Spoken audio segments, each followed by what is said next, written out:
It's 10 p.m. Do you know where your children are?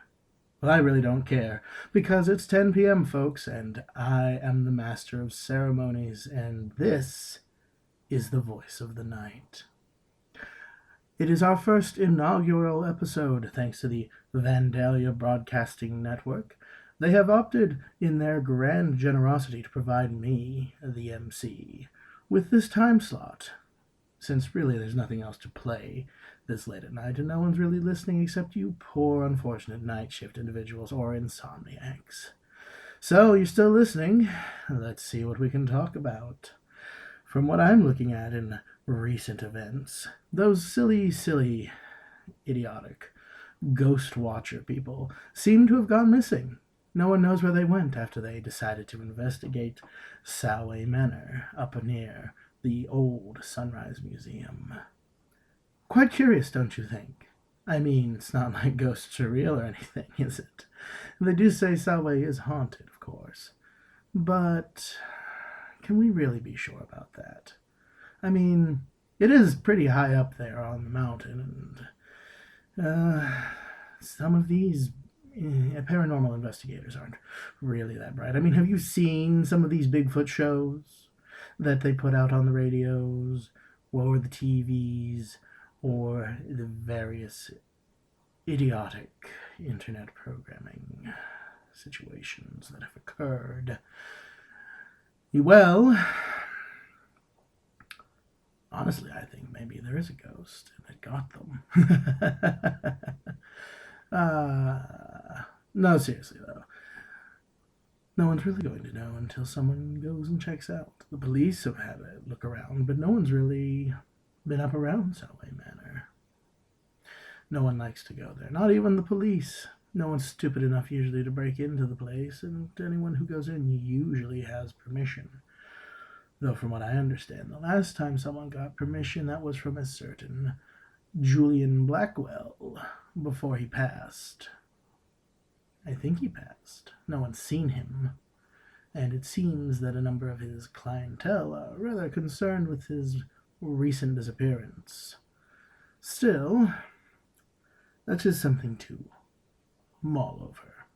Speaking of other odd and creepy news, have you heard that the Mothman apparently has been showing up around the local Muslim community center?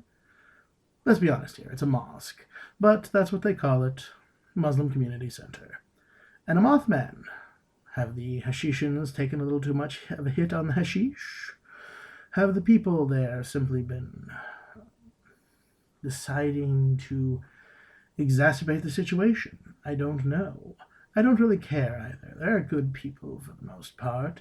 Curious local imam that's been spending his nights around.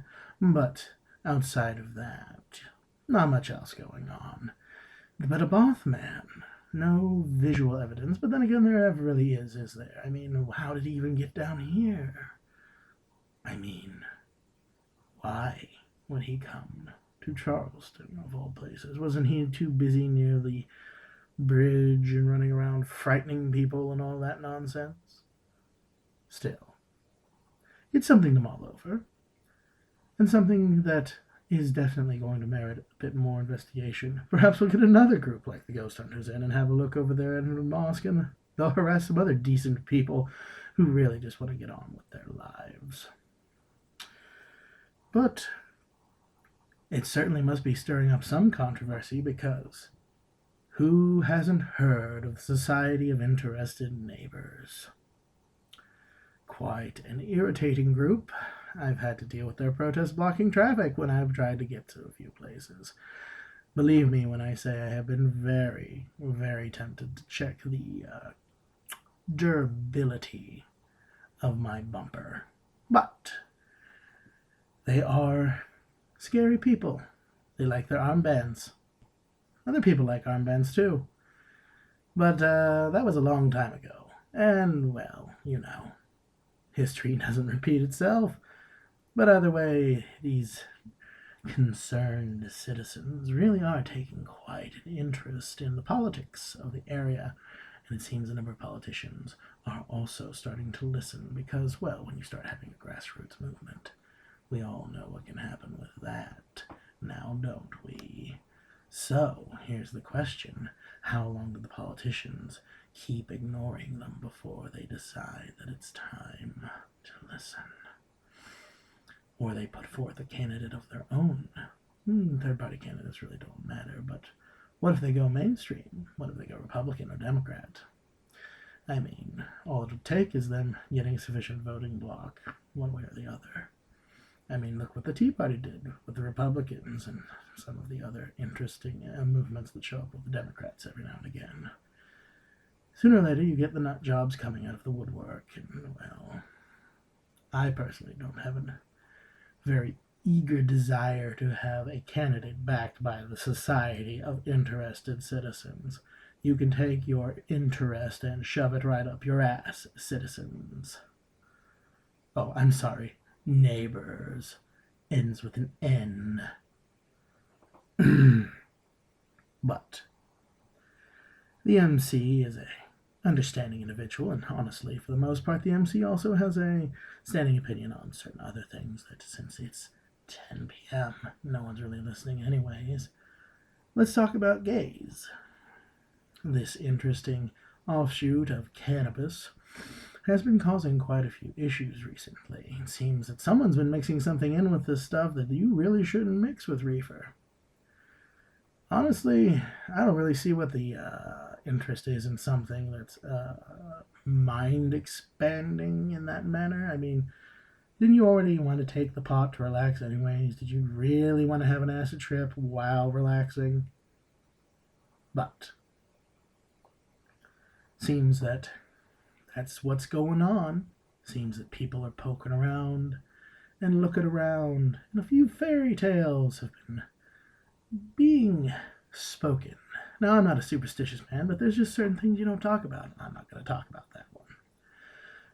So, the gays issue is really something that hopefully the local authorities will take care of, or someone a little more in the know will look into.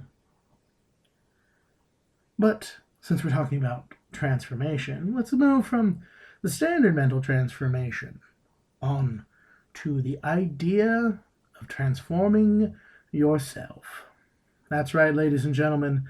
Let's talk about chrysalis. You've all seen the ads. You've all seen the campaign by one E.H. Carrington. I'm sure some of you remember Mr. Carrington. I certainly remember you, Mr. Carrington, though you don't know me. I saw your compound out in the St. Albans area, the Dusk Institute. I've read your books even. Quite fascinating. And honestly, listeners, I've actually extended an invitation to Mr. Carrington to come onto the show next week. I hope you'll all be tuning in. I think it'll be quite entertaining. Or at least informative. Mr. Carrington has quite the impressive personality.